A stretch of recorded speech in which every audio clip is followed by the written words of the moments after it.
about today is the culmination of lots. Sorry, Is Simon. no, is the culmination of lots of people's work. So it's a privilege to be able to share it with you. The key is religious literacy. The key for the way in, that sense of purpose. For you as staff implementing to have that purpose in mind, having the end in mind means the immediate is so much more straightforward. But also for the students, them understanding whatever is appropriate for their age range, the concept of the importance of being literate, religiously literate. What we mean by that, I can best explain to you in two metaphors. Neither of them particularly to do with religion, but here we go. First of all, I know it doesn't look like it on the screen, but I'm old enough to have sons at university. The best piece of advice we had about taking sons to university came from two friends slightly further down the road than us on the journey who said, when you drop them off, don't unpack the boxes. Children moving out of home can be traumatic enough. Just don't unpack the boxes. And that's what we did.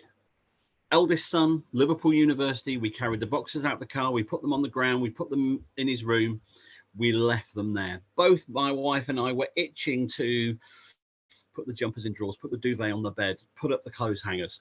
But no, 18 years old, don't unpack the boxes. So we got back in the car. Those of you who know where Liverpool is and where Norwich is, it's not the shortest of journeys. So that 5-hour journey home, we did spend some of it discussing quite how long the pans would stay in the wrapping, quite how long, and whether any posters would go up on a wall. Our relief 2 days later when we got a beautiful little WhatsApp video giving us the tour of the flat where he had unpacked and he had made home. He'd lived for 18 years in our house where we made home. He now had made home. He was homemaking literate. Whatever magic we weaved of parents or whatever TikTok videos he'd watched to how to teach him, he knew how to set up his own place. As professionals, we guide students through our lessons about RE. We engage them, we teach them, we involve them in it. But what we're looking for, yearning for, is that moment when they leave the classroom, leave our year group, leave our school, where they engage in RE out there in the world. When they sit on a bus next to someone and go, oh, could I just ask you about the clothes you're wearing? When they have a colleague who's got a slightly different dietary requirements to them during the month of Ramadan and they engage in why. They are unpacking their own boxes. That's what religious literacy is. Religious literacy is the students unpacking their own boxes out there in culture. Not repeating back not what we've learned, not even, and my A-level students had their exam today, not even passing an exam, but instead it's engaging with the world. Now, academic rigor is part of that. Clear understanding is part of that. Them telling us back what we've taught them is part of that, because that's part of that journey.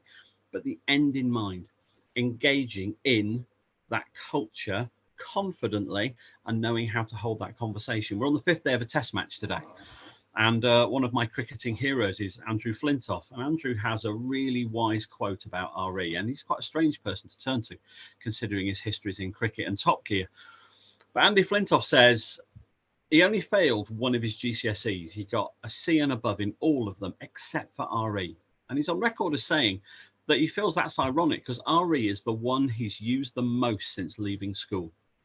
He goes on to say that his cricketing tours of India and Pakistan, engaging with a completely different culture to that which he grew up in around Lancashire and Preston and Lancashire, RE helped him understand and engage with the people around him.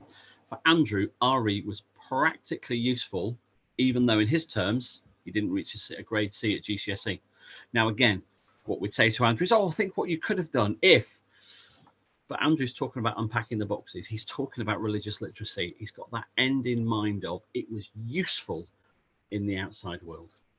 And so I'm going to hand back to Ben, just having painted that picture. It's very ethereal. It's very theoretical, but hopefully it gets to the heart of what good RE is. Good RE ultimately makes a difference in the real world as our students, as our pupils engage with questions, they engage with cultures, they engage with that which isn't the same as them, and they do it constructively. Ben. Thanks, Simon. It'll be interesting to draw upon your experience as we go through and what kind of obstacles people have hit as well. But thank you for that. And the setting the scene is really important, and for understanding what it is that we're trying to achieve here. I want to just start by pointing you towards some really specific training that we are running, so that you can have knowledge that you are going to get what you need to get. So I'm just going to share my screen again.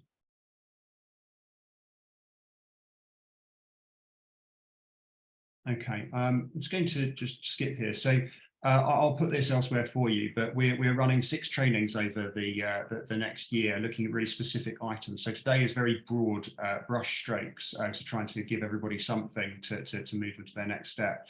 But over the next year, you can see those dates there. We're looking at things. We're looking specifically at the inquiry model, and then resources later on in next year, returning to the lenses and looking at curriculum planning and assessment as we kind of provide support throughout the next year.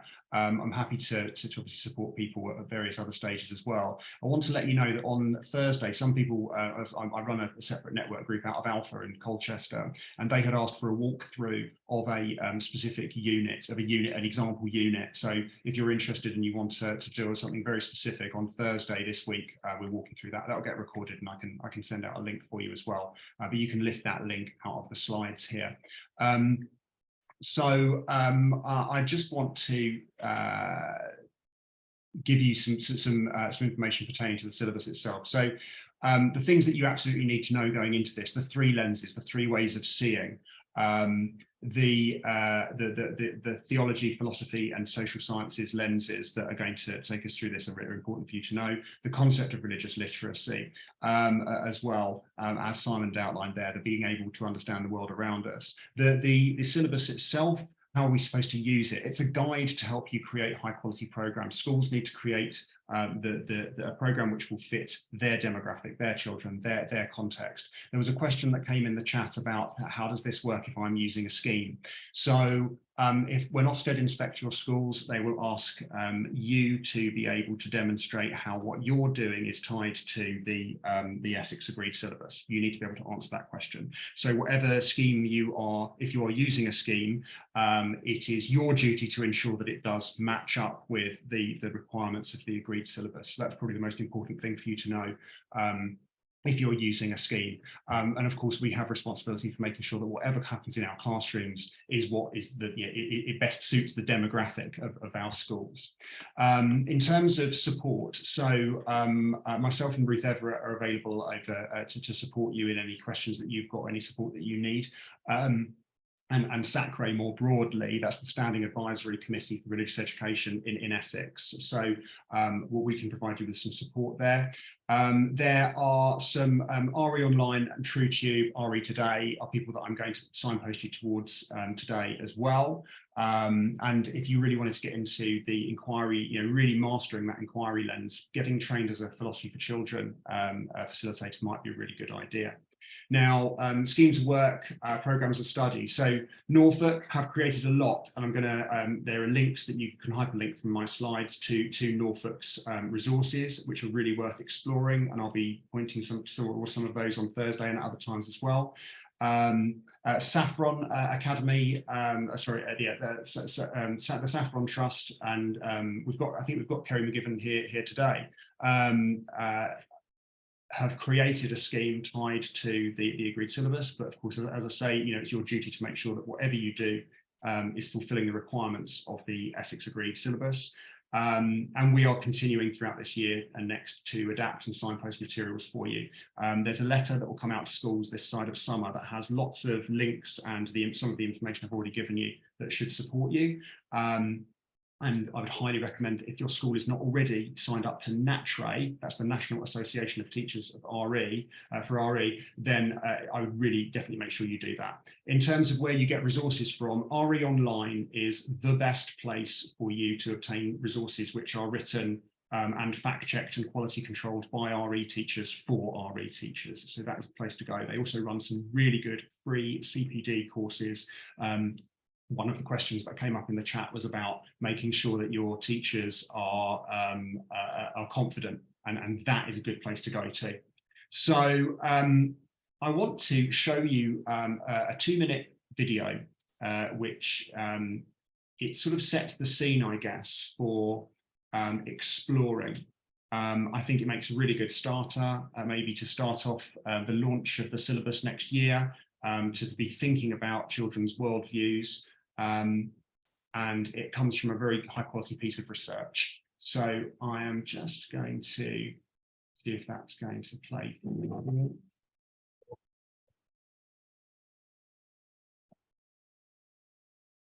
I'm going to blow that up and okay. Can you just give me a nod if your screen is just showing a big YouTube screen? Yeah, wonderful. What is your view of the world? How do you see things? What makes you who you are? Sorry, I can see that isn't quite showing what it should do, so I'm just going to stop and reshare that. Apologies. There's nothing more powerful than you making your thing happen. Let's try again.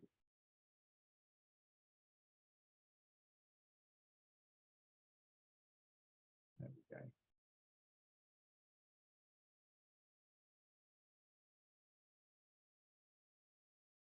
Happen.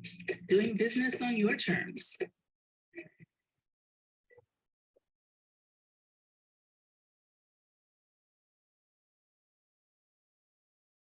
What is your view of the world? How do you see things? What makes you who you are? On what do you base your decisions? Why did you react like that? Do you believe in God or a higher power? Or do you see the world as a cocktail of chance and accident? Everyone has a worldview, whether religious or not. Each individual sees the world through a certain lens. It may be shaped by your upbringing, surroundings, or religion, and it can change as you move through life. Worldview can be both personal and organised. It is your attitudes and deeply held beliefs. It shapes how you live. It's important to think about your own worldview. Where do you think truth lies? What about the worldviews of those around you? Do you understand them? They may not be as similar to yours as you expect. Or perhaps your worldviews will be more alike. Some people may feel that life is about success and improvement, being the best you can be. And some think it's about helping the most vulnerable in society. Others may believe belonging to a group is vital for finding meaning, while another treasures belonging to the earth in all its beauty.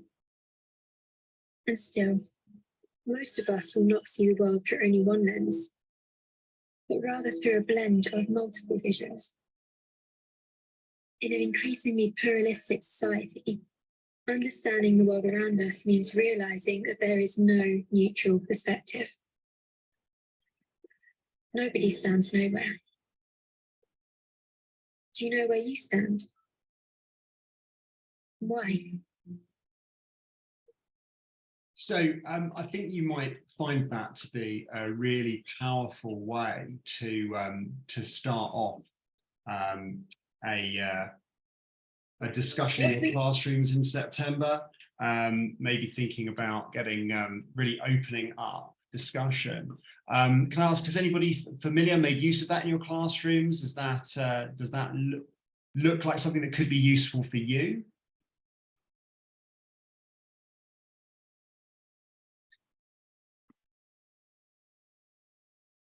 So that video came out of a piece of research which is reflecting the shift that we're seeing nationally in religious education towards an emphasis on worldviews, religion and worldviews. One of the underpinning principles in the Essex Agreed syllabus is the emphasis on worldviews as well as religious views, if you like, validating and giving children a voice and a platform with which to discuss and explore the way that they see the world and all of those different things that contribute towards that. And that really speaks to the purpose of what the new syllabus is all about. So I want to now just move into pointing you towards some resources and then getting into the nuts and bolts of the syllabus and asking you, please, at any point, pop in any questions that you have into the chat, anything that you're looking for particular input on or any questions coming up. So here we go. Okay, so firstly, resources. A great deal of this already exists. And you can link from this slide to the Norfolk webpage, which has some really good knowledge building stuff. It has examples of where people have created programs of study and lesson ideas and resources. So that's well worth having a look at because this is already exists. You can see there a link there as well to the SAT scheme. Have a look at their sample resources as well to give you some ideas for developing your own perhaps.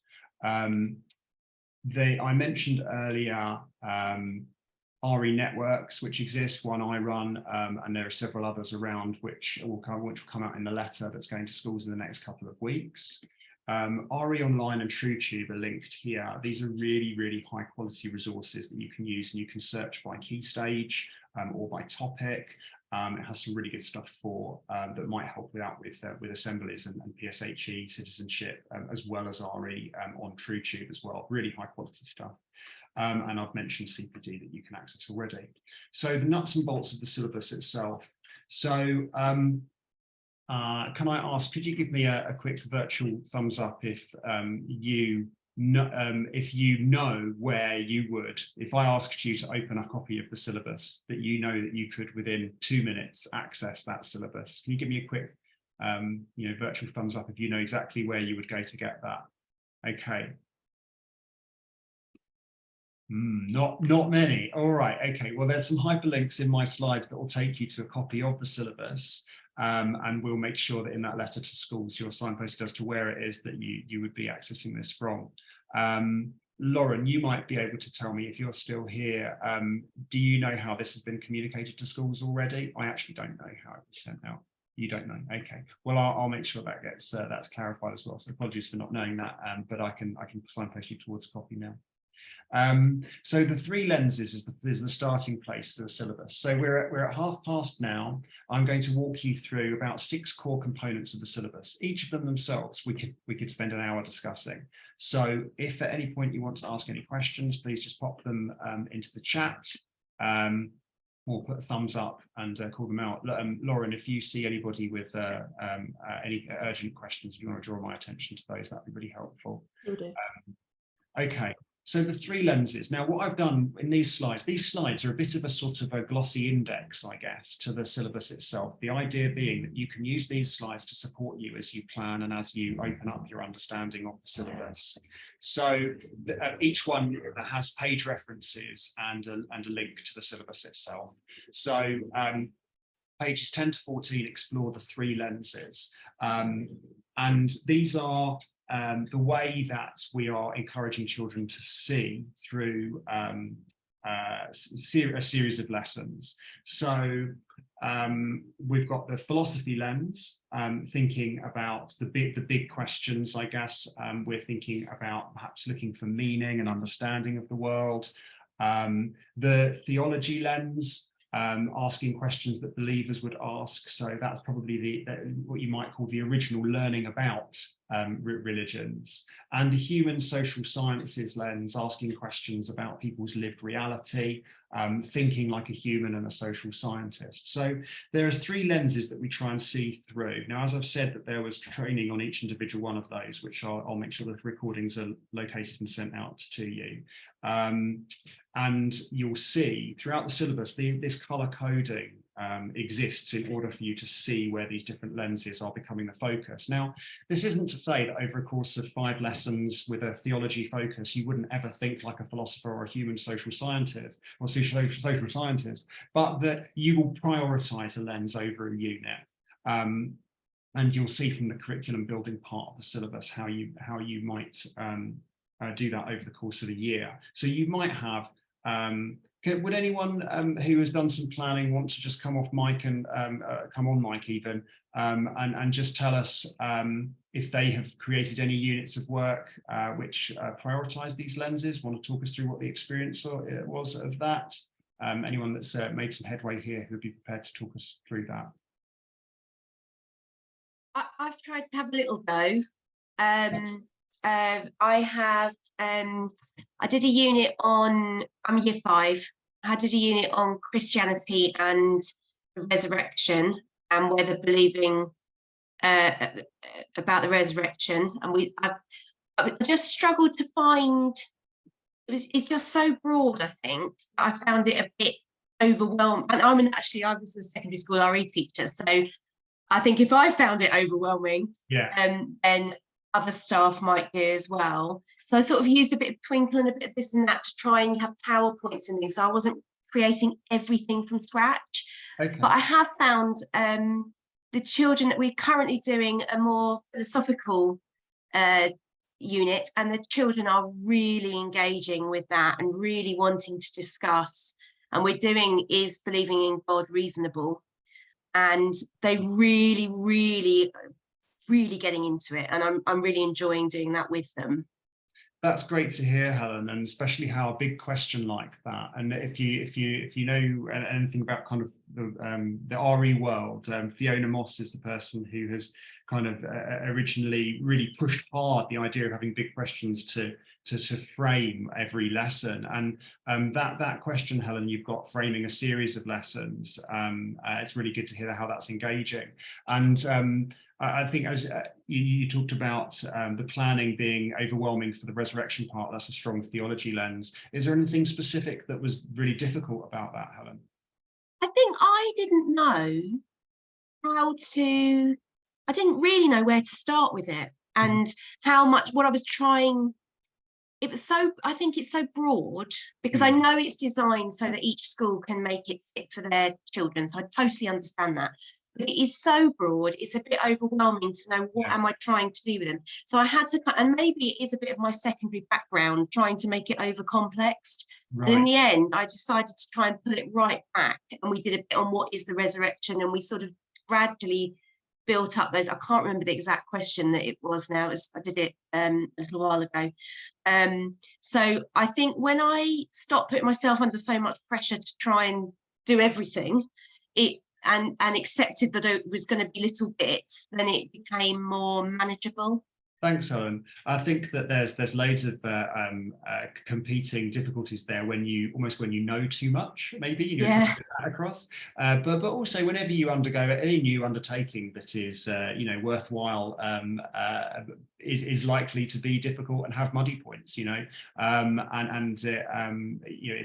that sounds to me like it would be useful for you to be pointed towards some examples that you could look at, maybe filling in kind of high quality resources and some examples of where this has been fleshed out already. So maybe some of the Norfolk stuff to point people towards that would really help. And I think then if I can take it to my other members of staff and say this is an example of the sorts of thing we're aiming for, I think that will make it less daunting for them to start thinking about it for next year.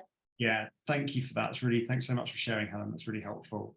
Okay, so that's the 3 lenses. So this is our, I often describe these, goggles that we're seeing the world through. We're seeing it, we're pulling on our philosophy or putting on our hat, and we're seeing in that way. But that doesn't mean that we can't be aware of other hats and other lenses, but these are the 3 things that underpin the syllabus. So the next core thing to know about the syllabus is that on page 18, there is a kind of a step-by-step guide, steps 1 to 6 here, of how to go about doing this. How should I build it? Because it is a big undertaking, isn't it? But remember that you're probably at this stage doing you will be doing great RE already. And so this is not chuck everything out and start afresh. And, there will be many schools who think, well, look, okay, what I can do, where I can start with this in September, is I can make sure that every lesson has got a big question underpinning it, and I know that they exist in the syllabus. Or I'm going to really focus on thinking about how do I create an inquiry, and starting to ensure that each unit over the course of 5 or 6 lessons is an inquiry, a staged inquiry. So each person's approach and the speed of embedding will be different, and I just need you to know that we're here to support you in that. So please do ask for anything that you need. The syllabus itself is underpinned by a series of core questions that you can pick your way through in order to create the questions that are going to underpin the lessons that you're designing. And in the syllabus, each of them are divided, color-coded again, into those 3 different areas. And you can see that they've got gaps in them. The idea is that you can then insert the religion or the worldview which you are seeking to look at, because broadly speaking, religious education should be 50% Christianity and 50% other things. That is done differently by different people to reflect their context, their demographic. So it's the main. Now, nobody's coming along and weighing up all your lesson plans to ensure that they weigh exactly 50% Christianity, but this is the broad message that is given. Simon, did you want to add anything there in terms of how you've helped people to pick their way through that process? So within the syllabus, there is a section which outlines the different proportions at different year groups. So those pages really are the one to weigh up. But the weighing up is done at unit level, not at lesson level. So if you wanted to do, say, let's pick a number. If there was 50% of Christianity that year, and if you're in a church school, the likelihood is that will be required of you. It'll be slightly lower if you're in a non-church school. Depending on the demands of how you meet the syllabus. Then at the unit level, the overview, so it might be 5 or 6 levels a year, 6 units a year. If you did 1 unit from Christianity, and you were looking at, so the one that was mentioned by the colleague earlier about why is the resurrection important to Christians, that's from a Christian perspective. So that would count as 20% of what the syllabus is. We wouldn't be looking at going, well, it's 20%, but if during one of those lessons you talk about how Jesus is important to another religion, that doesn't notch down that. It's about planning and intention. It'd be very natural if discussing Jesus and the resurrection, maybe to draw in the discussion about the historical Jesus and how different groups have different views about. So Stephen Fry, as a humanist, would completely accept the wisdom of Jesus's teachings and say it's really good. But what he wouldn't do is place an emphasis on the resurrection. And so that might be something to draw in, but that wouldn't dilute down that percentage. So no one's at the back of your classroom with a stopwatch going, okay, you've done that. And not even on a lesson by lesson basis, but over a unit. So if you've got a 5 unit year, and if I deal with 5 units, it's just the maths is easier. If you've got a 5 unit year, each unit is 20%. And therefore, if you've got one that splits 2, so if you're looking at Sikhism and Islam in one, that would be 10% each, and so on and so forth. So that would be how to meet that criteria. Hope that's clear, Ben. Yeah, I think so. So I think once you start planning it, once you start taking your year and then dividing your year up into your year groups, your terms, then you start to see how it fits together. The color coding can quite help with that. Yeah.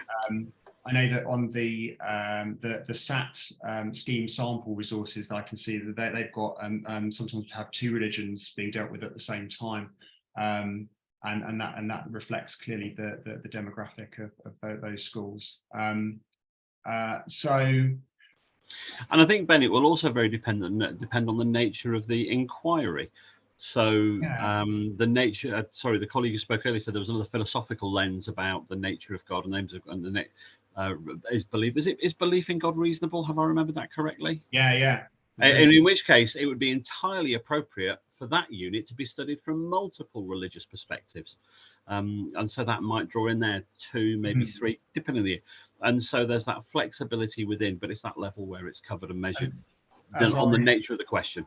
When teaching RE, we were always trying to find that balance between depth and breadth, aren't we? Yeah. So, and that's the challenge, isn't it? How do you do it? It's impossible, but we seek to achieve it, and full stop. But the trying. Well, if you work it out in Essex, if you could drop us in Norfolk a line, that'd be really good. Okay. Excellent. So core knowledge. Now, if you haven't got the confidence, then everything is challenging, right? So pointing you towards where to find high quality materials and so on is important. So the core knowledge, the syllabus itself outlines what it is you need to know, because before you start planning, you really need to understand. Obviously, you need to understand what it is that you're planning to deliver.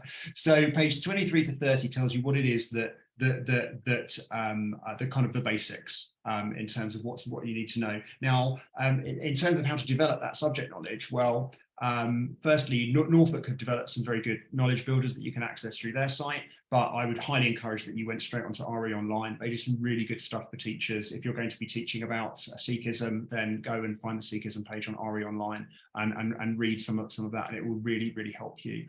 Highly recommend that. The building an inquiry. So here's an example of an inquiry in early years. This is a year that you can see outlined. And so what we've got here is inquiry 1. So let's see what we've got. We've got 5 inquiries throughout the year. So the suggestion here is that this is five half terms. So inquiry 1, what do my senses tell me about the world of religion and belief? So we can see that's the blue color coming through there. So if we look there, look, we know that's going to be a philosophy is the lens that we're seeing through. What do my senses tell me about the world of religion and belief? So here they have identified this example. The example from the syllabus suggests that you might consider Christian, Hindu and Jewish perspectives in exploring that. And so this inquiry would be fleshed out. It'll be over a period of maybe 4, 5, 6 lessons, and developing and deepening that over a period of time. The page 33 and 34 explains the process of an inquiry. As I said earlier, I'll be doing some specific training on building of an inquiry. I really encourage you to look at the Sapere website for Philosophy for Children if you want to get really deep into inquiries and creating an inquiry of learning. Something we're all quite familiar with, I think, often familiar with. Can I ask, is there anyone here today who has run an inquiry either based on the new syllabus or has looked at creating a community of inquiry in another subject area before, perhaps in association with Philosophy for Children principles or not? Would anyone be able to come off mic and come on mic and tell us anything about that? Community of inquiry, creating that in your classroom. Is that something we've done?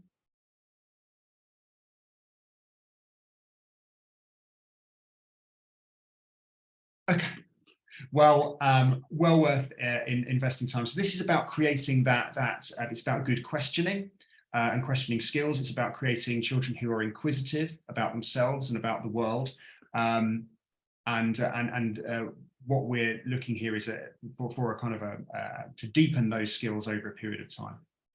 Okay, so I've identified those kind of dates for the diary and put those in there. So I think that really what we need to do with the rest of our brief amount of time today is to go over to any questions that people have got and to unpick those and try and point everybody towards where they can get answers to their questions.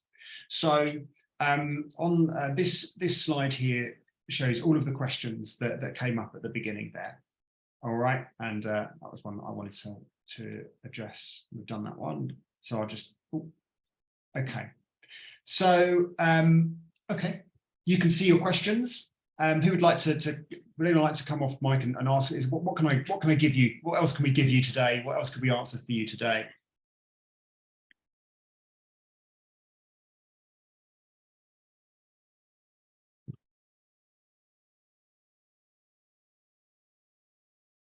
Okay, I'm going to do this a little bit differently. I am going to pop you into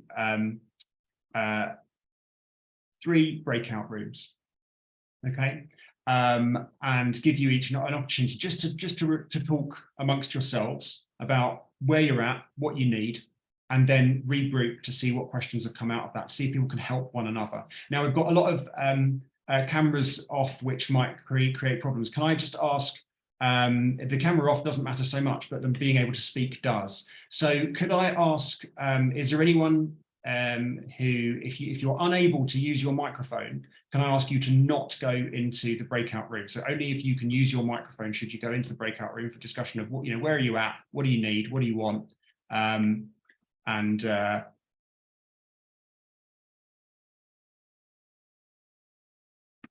right, okay, thanks. But what I'll do is just, if anybody who cannot go into the breakout room, we'll keep you in here. We'll just try that for 5 minutes and see what you are looking for, see if you can provide some support for one another.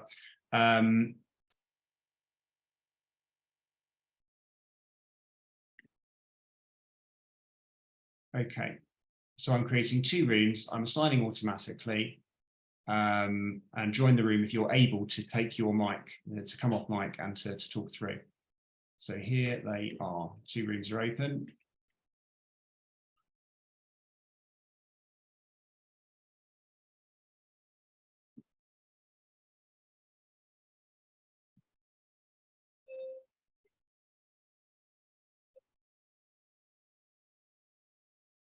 So,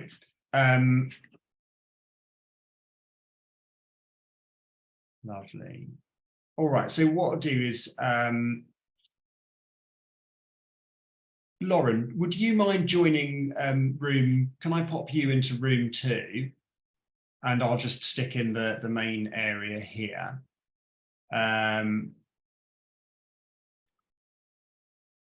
Great, so you should be invited to join there, Lauren, is that right?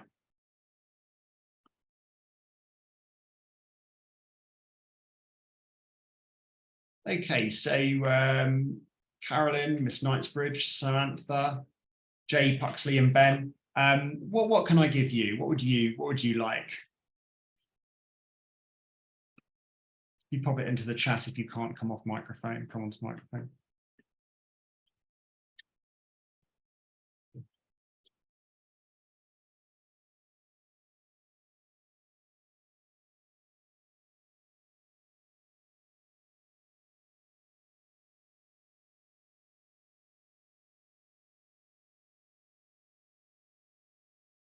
Ben, nothing you're looking for. No, nothing specific.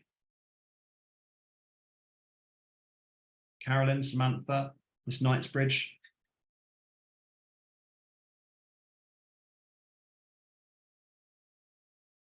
You can always type.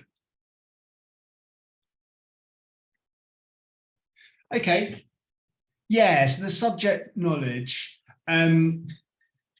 Okay, so lacking subject knowledge and finding it tricky, absolutely. I think that with anything, if you don't know it, you've got to find it out somewhere, haven't you? With any subject, with maths, if you were teaching, finding the area of a shape, you'd have to find out how to do it. So knowing where to go is super important. So what I'm going to do with the RE Online stuff is really, really powerful. And that's well worth exploring. So whatever you're looking for, go to RE Online and start there for building the subject knowledge. So once you know what topic you're going to do, you can then find the information that you're looking for, have a read, and you'll find really high quality resources there to accompany explanations. So I think that would be a really good place to start. I think making people feel like they're not wasting their time is really important. So making sure they're pointed towards the right stuff there. We'll do a little bit more of that to accompany the agreed syllabus, but I think RE Online is your first port of call. Carolyn, objectives are broken down across year groups of key stages. Okay, so in terms of objectives, you've got core knowledge that you're looking to develop, but so you're looking to match up your inquiry with your questions and your core knowledge. So what I would suggest that you did is, in order to understand how that works, I think that you should be using the slide 11, the curriculum, how to create that balanced approach, and work your way through that, and you'll see how that kind of comes together. So unless you want to be a little bit more specific with the question, I think that is the best way of doing that. And then you'll kind of see how the knowledge ties to the year groups. I'm sorry, that's kind of the best I could, unless you want to give me a little bit more detail for what you're looking for there, Carolyn.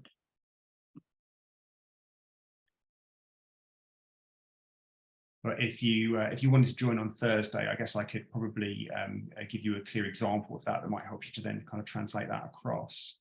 Okay, I'm just going to close the rooms and bring them back and just see how those conversations were going and how people are doing.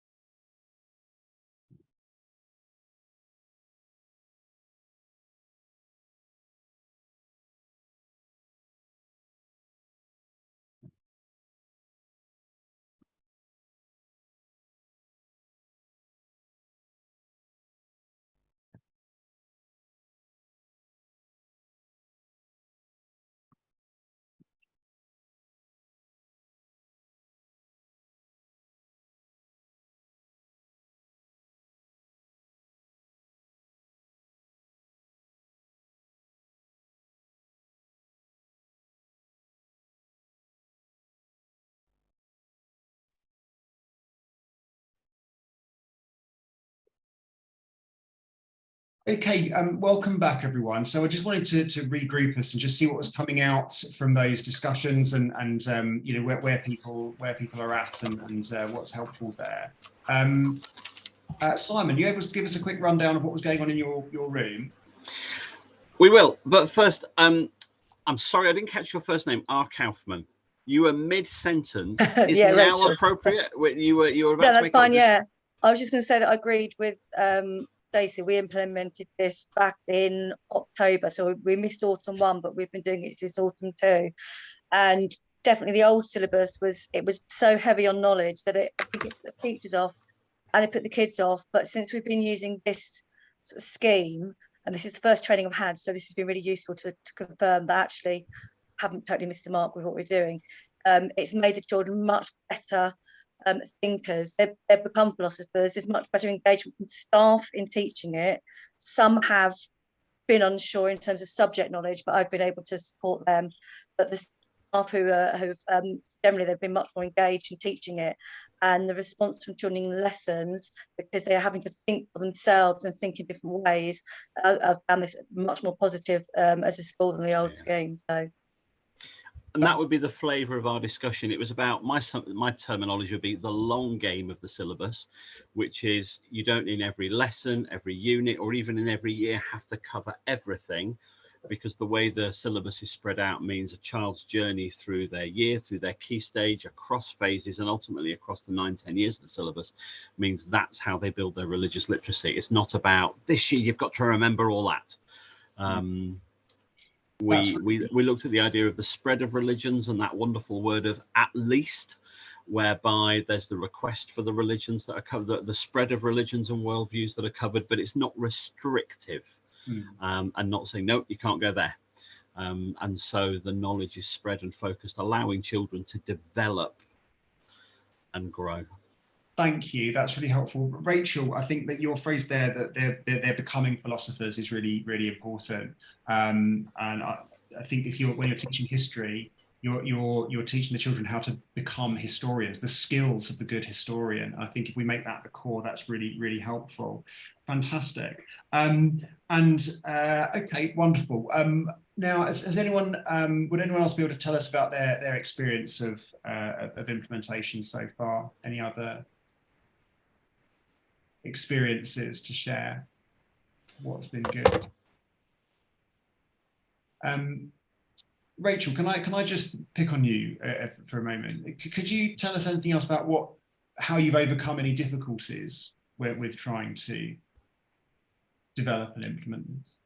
Yeah, I was quite lucky because one of my colleagues, his wife was RE lead and multiple other things at her previous school, and fortunately her school had connections to the Chelmsford diocese, so she kind of had a head start with her planning. So I learned a lot from her, and then actually after speaking to her, I found the scheme itself, I thought it quite easy to then use. I've never been RE lead before. I'm not a religious person at all. I'm one of these teachers who's led many subjects, but then I selected questions that I felt would be better for my school.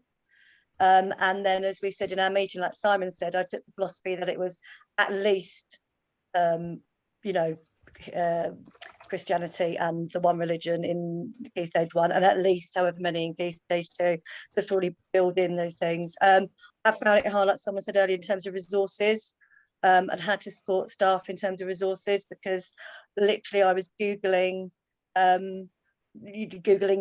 schools in Norfolk at times to try and find resources. So I think I've been quite lucky that I've got staff who are very open to this, and quite some, with a philosophical or theological background in terms of their own education.